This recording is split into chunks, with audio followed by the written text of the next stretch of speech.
வணக்கம் நண்பர்களே. இடதுசாரிகள் முக்கியமா சிபிஎம் விஜய் அரச பாராட்டுறாங்க. என்ன சொல்றாங்க? கரூர்ல 4 கிராமங்களுக்கு சேர்ந்த விவசாயிகளுக்கு இனாம் நிலம் கொடுக்கப்பட்டதுக்கு தடை இருந்துச்சு. அது இந்த அரசு நீக்குனது துணிச்சலானது அப்படின்னு சண்முகம் சொல்றாரு, சிபிஎம் மாநில செயலாளர். அதுக்கப்புறம் என்ன சொல்றாரு அப்படின்னா, இந்த குதிரை பேரம் பாஜக காரங்க தான் அந்த பக்கம் பல மாநிலங்கள்ல இழுத்து உடனே பதவியெல்லாம் கொடுப்பாங்க. அதிமுக இருந்து வந்தாங்க, ராஜினாமா பண்ணிட்டு வந்தாங்க எம்எல்ஏக்கள், அவ்வளவுதானே, ரெண்டும் ஒண்ணு கிடையாது அப்படிங்கிறாரு. அப்படியே பார்த்தா என்னன்னா, சிபிஐ மாநில செயலாளர் வீரபாண்டியன் நேத்து என்ன சொன்னாரு? நேத்து வந்த ஒரு பத்திரிகையோட பேட்டியில என்ன சொன்னாரு அப்படின்னா, எனக்கும் தெரியும், உங்களுக்கும் தெரியும், குதிரை பேரம் நம்ம கண்ணு முன்னால நடக்குது அப்படின்னாரு. எதுங்க குதிரை பேரம்? அவங்க அதிமுக வந்து ராஜினாமா பண்றாங்க, அவங்களுக்கு பதவி கொடுக்குறாங்களா? இதுவரைக்கும் கொடுத்துருக்காங்களா? கொடுக்கும்போது நீங்களும் நானும் விமர்சனம் பண்ணலாம். இப்படி இருக்கிற இடதுசாரிகள் எதுக்கு தாங்க இந்த அணியில் இருக்கணும் அப்படின்னு பத்திரிகையாளர் நல்லா வச்சு செஞ்சுட்டாங்க. இவங்களுக்கெல்லாம் இடதுசாரிகளுக்கு மனசு என்னமோ திமுக பக்கம் தான் இருக்கு, உடம்பு தான் தாவேகா பக்கம் இருக்கு அப்படின்னு நல்லா சொல்லிட்டாங்க. இந்த சமயத்துல இடதுசாரிகளுக்கு வேற வழி இருக்கா? தாவேகாவை திரு விஜய் அரசை ஆதரிப்பதை தவிர இடதுசாரிகளுக்கு என்ன வழி இருக்கிறது? வேற வழி இல்லை. என்ன காரணம் அப்படின்னா, இன்னைக்கு வேற கூட்டணியும் இல்லை. என்னன்னா முக்கியமான பிரச்சனை என்னன்னு கேட்டீங்கன்னா, அந்த பார்ட்டி ஃபண்டுங்க. எப்போ திரு விஜய் பார்ட்டி ஃபண்டுன்னு சட்டப்பேரவையில பேசினாரோ, எல்லாரும் பார்ட்டி ஃபண்டை பத்தி பேச ஆரம்பிச்சிட்டாங்க. பேச ஆரம்பிச்சது மட்டும் இல்ல, அதே பத்தி நினைக்க ஆரம்பிச்சிட்டாங்க. திமுக கேட்க வேண்டாம், சட்டப்பேரவை வெளிநடப்பு செய்தாங்க. யார் அந்த பார்ட்டி அப்படின்னு கேட்டாங்க. யார் அந்த பார்ட்டின்னு கேட்டாங்க தவிர, அவங்க இதுக்கு வெளியே போனாங்க அப்படின்னு கேட்டதுக்கு பதிலே சொல்லல.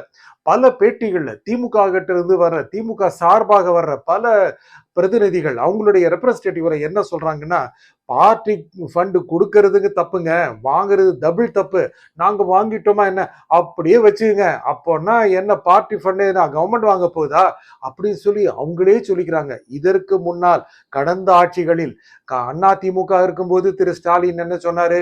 இந்த அரசு, எது எடப்பாடி அரசு, கலெக்ஷன் கரப்ஷன் கமிஷன் அப்படின்னாரு.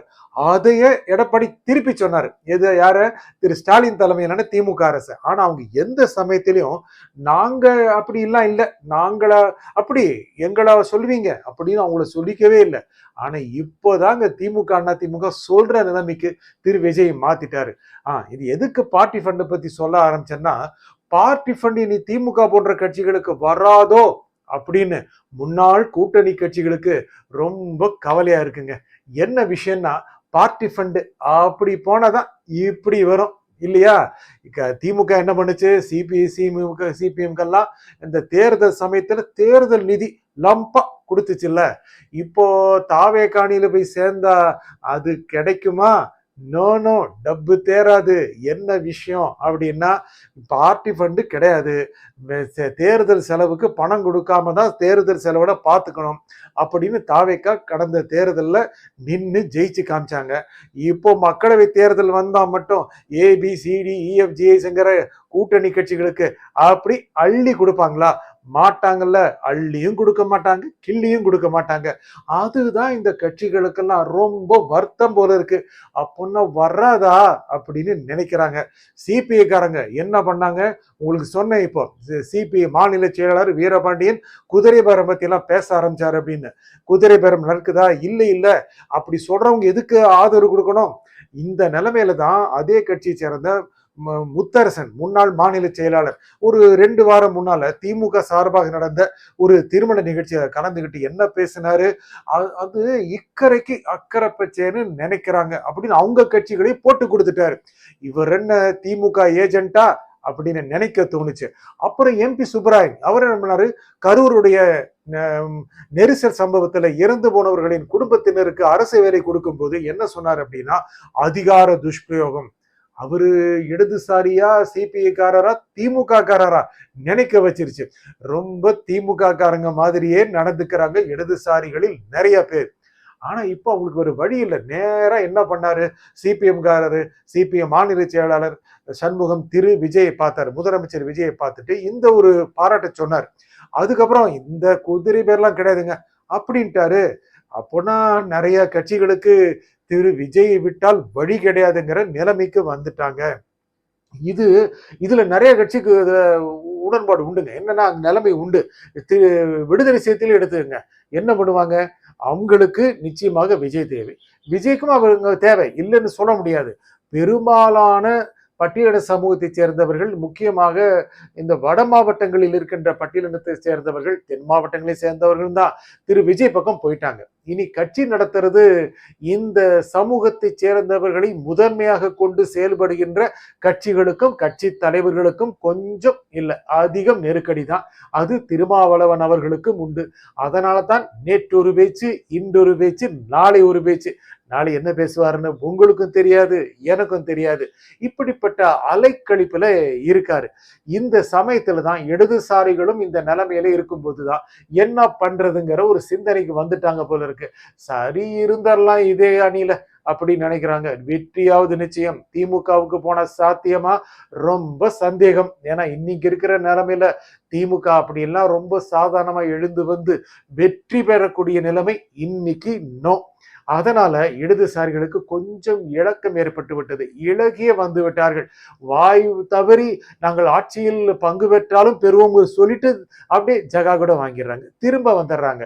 இது எல்லாமே அவர்களுக்குள் இருக்கின்ற மகா குழப்பத்தையும் காண்பிக்கிறது, ஒரு தீர்மானத்தையும் காண்பிக்கிறது. திரு விஜய் என்ன செய்தார், அரசு என்ன செய்தது? யாராவது அரசு அதிகாரிகள் லஞ்சம் கேட்டால் உடனே போன் பண்ணுங்க அப்படின்னு நம்பர் கொடுத்துட்டாங்க, வாட்ஸ்அப் நம்பரும் கொடுத்துட்டாங்க, லேண்ட்லைன் நம்பரும் கொடுத்துட்டாங்க. அது நேரடியா புகார் பண்ணலாம். இந்த மாதிரி எந்தாவது ஒரு அரசு தமிழகத்தில் செயல்பட்டதா?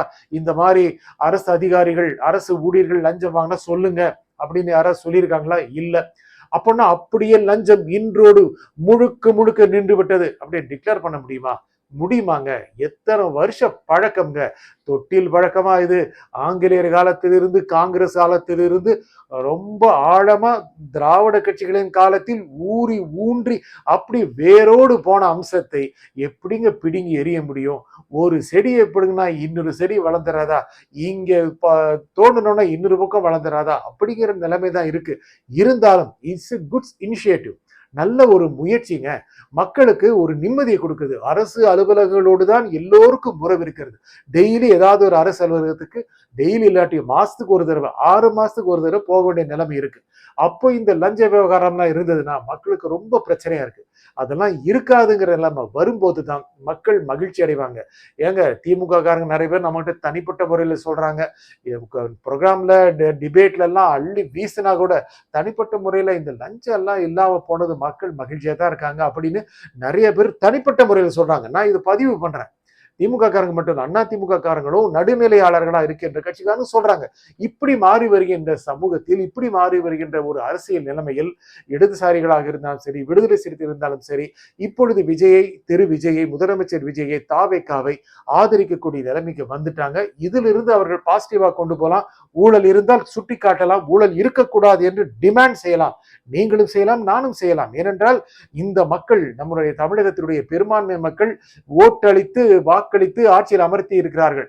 ஆகையால் ஊழலை ஒழித்து விடுங்கள், எப்பொழுதும் ஒழித்து விடுங்கள் என்று கேட்கலாம், செய்வார்கள் என்று நம்பலாம். நன்றி, வணக்கம்.